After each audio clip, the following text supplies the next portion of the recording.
Eu sempre fui apaixonado por medicina, mas pela ideia de ser médico, nem tanto. Por muito tempo, pelo menos. Eu adorei fazer a faculdade de medicina, mas sempre me via ali meio como um peixe fora d'água e eu não entendia muito bem o porquê. Quando eu já estava no terceiro ano da residência em dermatologia, eu me vi num congresso assistindo uma aula sobre laser. Aquele mesmo laser que a gente usa para fazer tratamentos faciais, sendo usado para melhorar a secura vaginal de mulheres que perderam a lubrificação depois da menopausa ou por causa de uma quimioterapia. E eu nunca nem cogitei fazer ginecologia, mas a ideia de trabalhar com uma melhora de qualidade de vida sexual de uma mulher com laser, para mim era fascinante.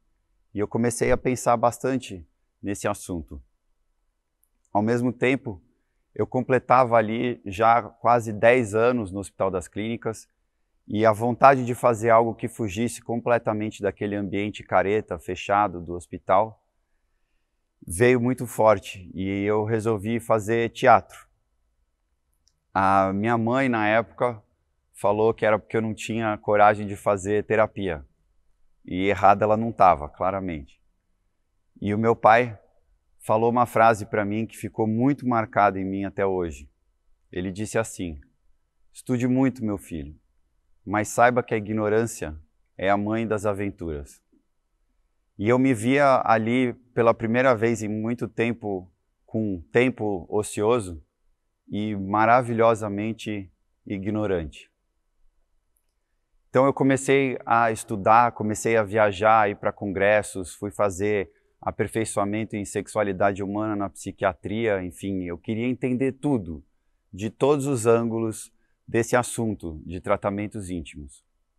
Ao mesmo tempo, eu convivia cada vez mais, de maneira mais intensa, com pessoas do teatro e da música, que valorizavam justamente tudo aquilo que eu fui condicionado a reprimir no meu ambiente de trabalho careta e machista.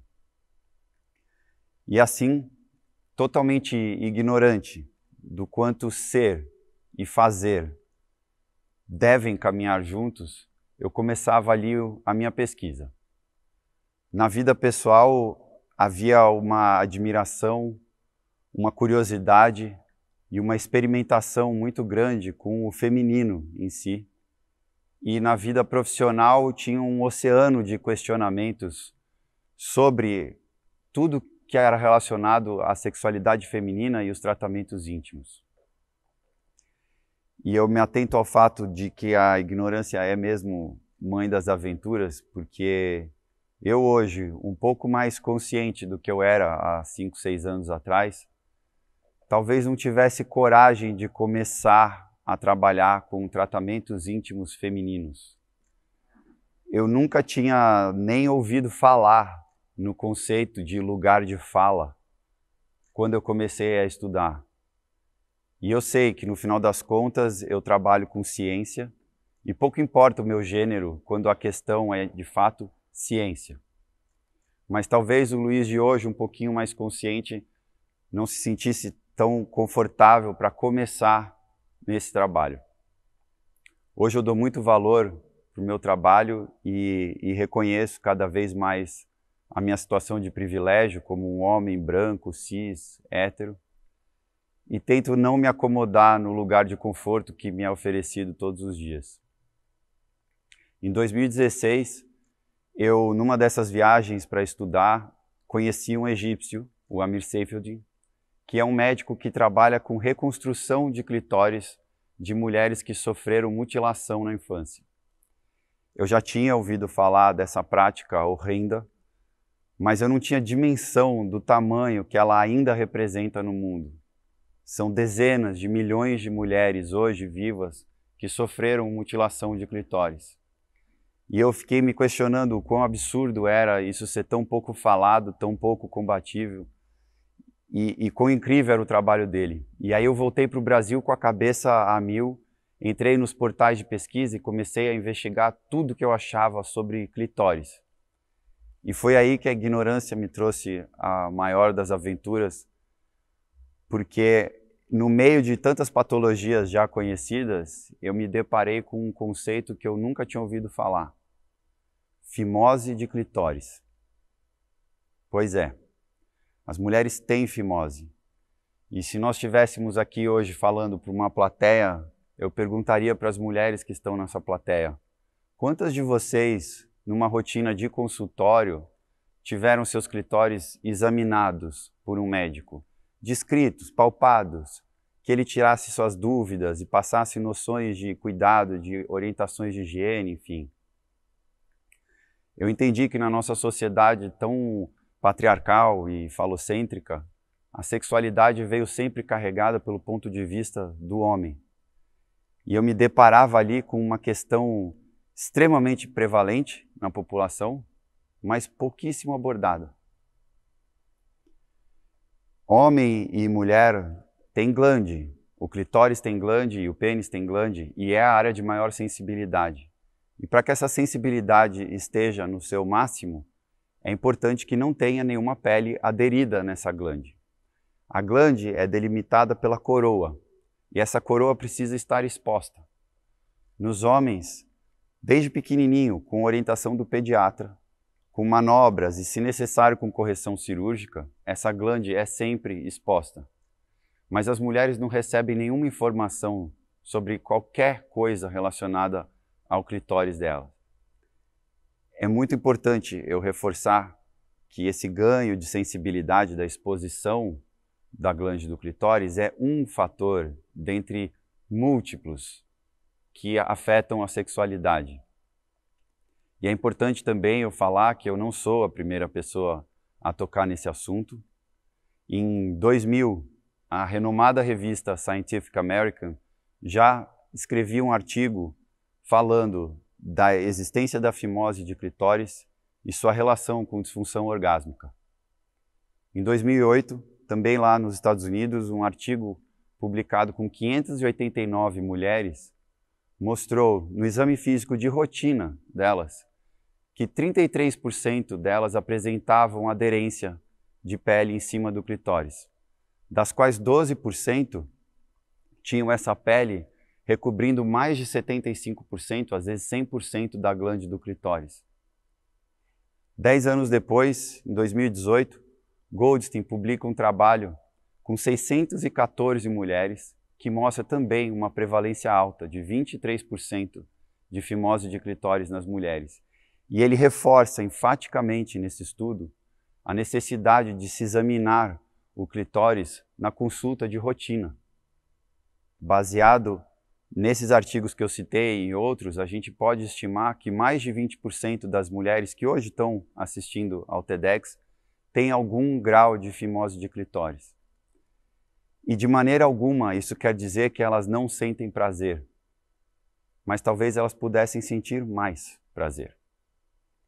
Eu comecei a trabalhar com correção de fimose de clitóris em 2017, 2018, no começo com técnicas já conhecidas, já descritas na literatura, e depois com uma técnica minimamente invasiva que me permitisse fazer isso com mais tranquilidade no consultório, com uma recuperação rápida, sem riscos, enfim.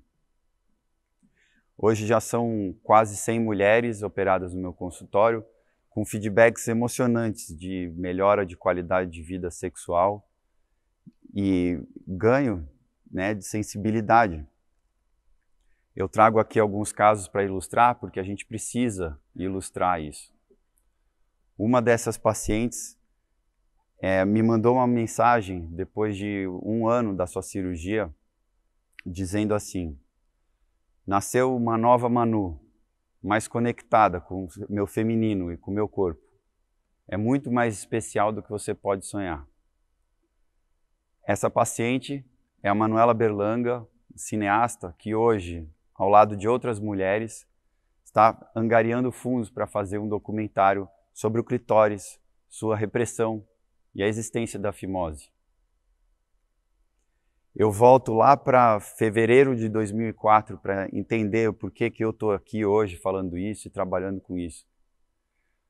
Lá em 2004, quando eu passei na faculdade, a minha avó, ao receber a notícia, falou para minha mãe: agora eu posso morrer feliz. E minha mãe não me contou isso logo de cara.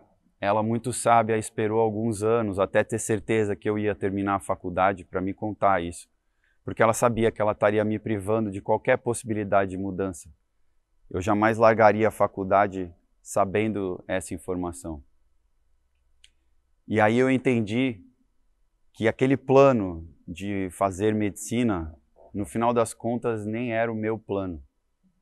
Eu estava realizando o sonho dos meus avós que não tiveram as mesmas condições. Quando eles morreram, a medicina em si continuou linda, mas a ideia de ser médico nem tanto. E eu comecei a questionar o quão saudável era, o quão perigoso não era eu destinar meu tempo e minha energia para coisas que fossem para agradar os outros, para fazer os planos dos outros. E eu vejo que hoje o meu trabalho faz muito sentido. Talvez se eu não tivesse tantas influências fortes, femininas, eu não tivesse qualquer tipo de empatia ou curiosidade sobre sexualidade feminina, não fosse procurar trabalhar com uma área tão pouco explorada da medicina. Quanto ao ser, eu sei que em mim habitam o feminino e o masculino, que eu sou fruto dos meus ancestrais e que eu carrego, portanto, assim como todos, o masculino e o feminino. E eu devo valorizar esse feminino e jamais sufocá-lo, como me é pedido diariamente.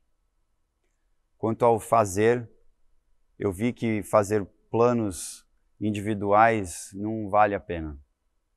Os sonhos individuais, quando a gente realiza, eles se esvaecem. Mas quando a gente pensa no coletivo, os sonhos, quando realizados, eles ganham proporção, eles encorpam, ganham força. Estudar, publicar e divulgar a correção de fimose de clitóris é um projeto de vida que vai além de mim e por isso vale muito mais a pena. Ao feminino como um todo, eu sou muito grato, pois me trouxe muito mais sentido no ser e no fazer. Que a ignorância nos traga frutos, mas que o conhecimento não seja nunca abafado.